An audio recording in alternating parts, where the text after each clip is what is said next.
आदरणीय प्रधानमंत्री जी, उत्तर प्रदेश के आदरणीय मुख्यमंत्री जी, आदरणीय राज्यपाल महोदया, देश के आज विद्यमान सभी पंथ संप्रदायों का प्रतिनिधित्व करने वाले हमारे संत ऋषि आचार्य गण और समाज के सब स्तरों का प्रतिनिधित्व करने वाले निमंत्रित महानुभाव, आज का आनंद शब्दों में वर्णनातीत है और उसके वर्णन करने का प्रयास इसके पहले के वक्तव्यों में अच्छा हो गया है। ये भी बता दिया गया है और हम जानते भी हैं कि आज अयोध्या में रामलला के साथ भारत का स्व लौट के आया है।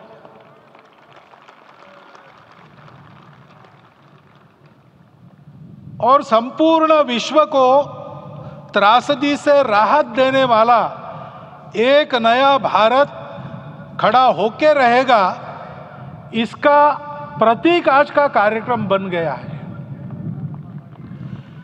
ऐसे समय में आपके उत्साह का, आपके आनंद का वर्णन कोई नहीं कर सकता। हम यहाँ पर अनुभव कर रहे, पूर्ण देश में यही वातावरण है। छोटे छोटे मंदिर के सामने दूरदर्शन पर इस कार्यक्रम को सुनने वाले हमारे समाज के करोड़ों बंधु वहां पहुंच न पाए, ऐसे घर घर के हमारे नागरिक सज्जन, माता भगिनी सब भाव विभोर है, सब में आनंद है, सब में उत्साह है। और ऐसे समय में जोश की बातों में थोड़ी सी होश की बात करने का काम मुझे ही दिया जाता है। आज हमने सुना कि इस प्राण प्रतिष्ठा महोत्सव में पधारने के पूर्व प्रधानमंत्री जी ने कठोर व्रत रखा। जितना कठोर व्रत रखने को कहा था, उससे कई गुना अधिक कठोर व्रताचरण उन्होंने किया। मेरे पुराना उनसे परिचय है, मैं जानता हूं वो तपस्वी है ही,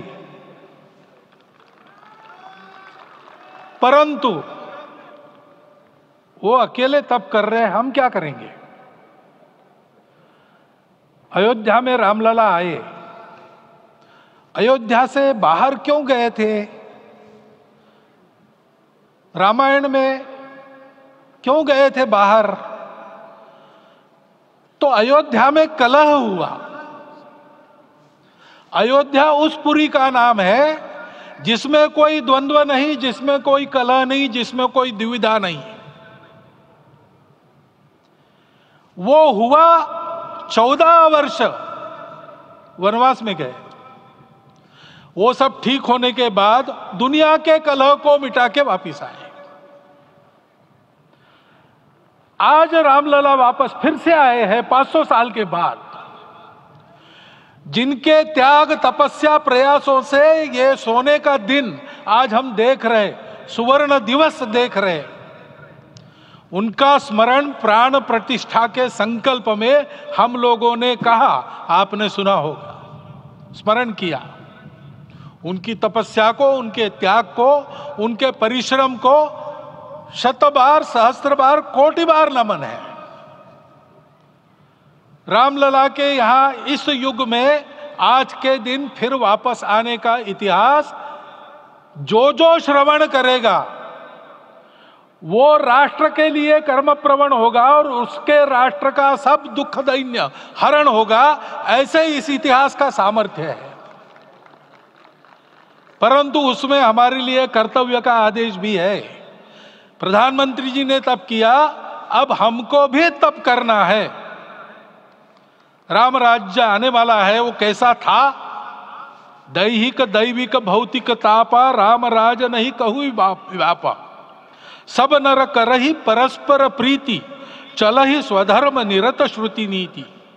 सब निर्दंभ धर्मरत पुनि, नर अरु नारी चतुर सब गुनी। सब गुणज्ञ पंडित सब ज्ञानी, सब कृतज्ञ नहीं कपट सयानी।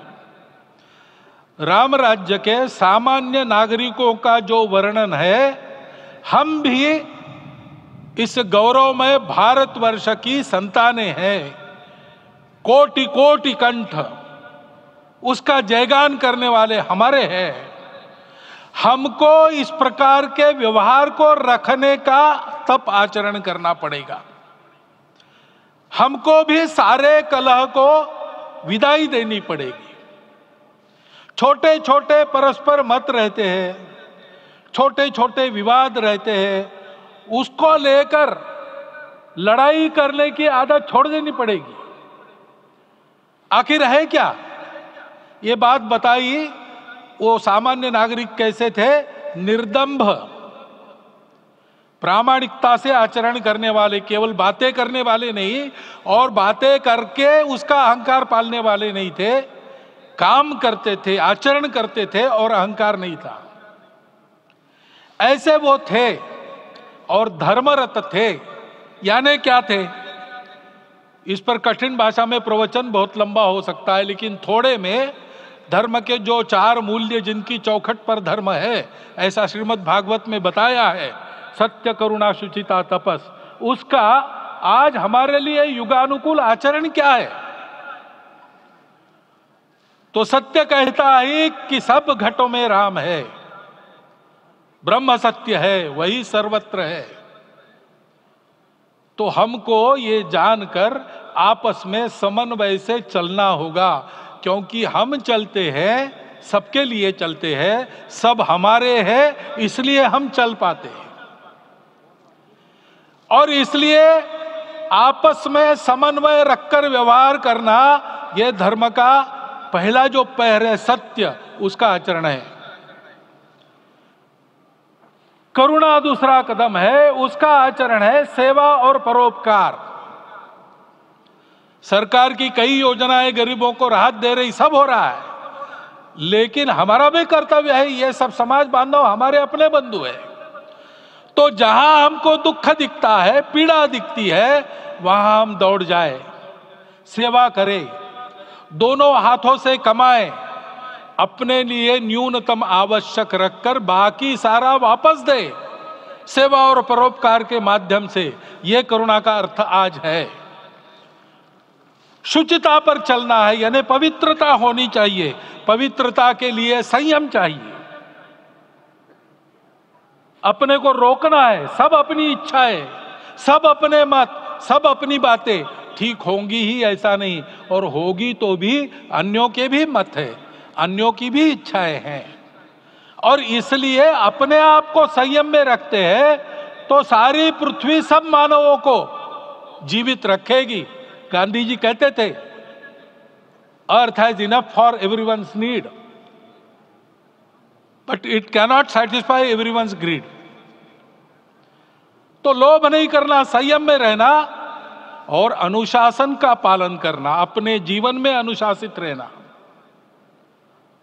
अपने कुटुंब में अनुशासन रहना, अपने समाज में अनुशासन रहना। सामाजिक जीवन में नागरिक अनुशासन का पालन करना। भगिनी निवेदिता कहती थी कि स्वतंत्र देश में नागरिक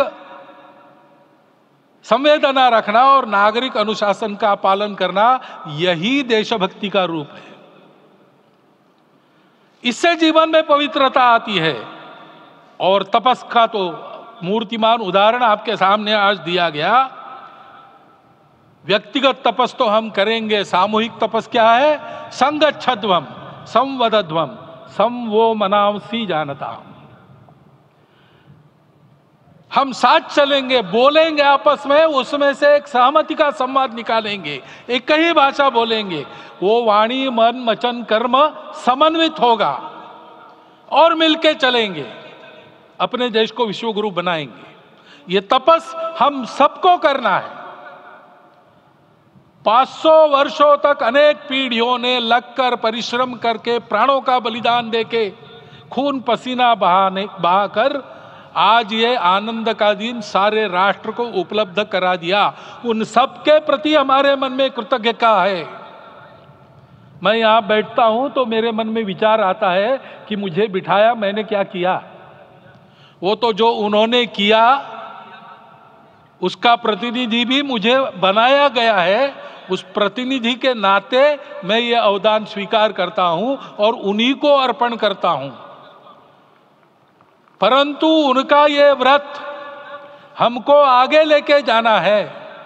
जिस धर्म स्थापना विश्व में करने के लिए राम का अवतार हुआ था, उस धर्म स्थापना को अनुकूल स्थिति अपने आचरण में अपने देश में उत्पन्न करना, यह अपना कर्तव्य बनता है। रामलला आए हैं हमारे मन को आह्लादित करने के लिए, उत्साही करने के लिए, प्रेरणा देने के लिए, साथ साथ इस कर्तव्य की याद दिलाकर उसमें कृति प्रवण करने के लिए आए हैं। उनका आदेश सर पे लेके हम यहाँ से जाए।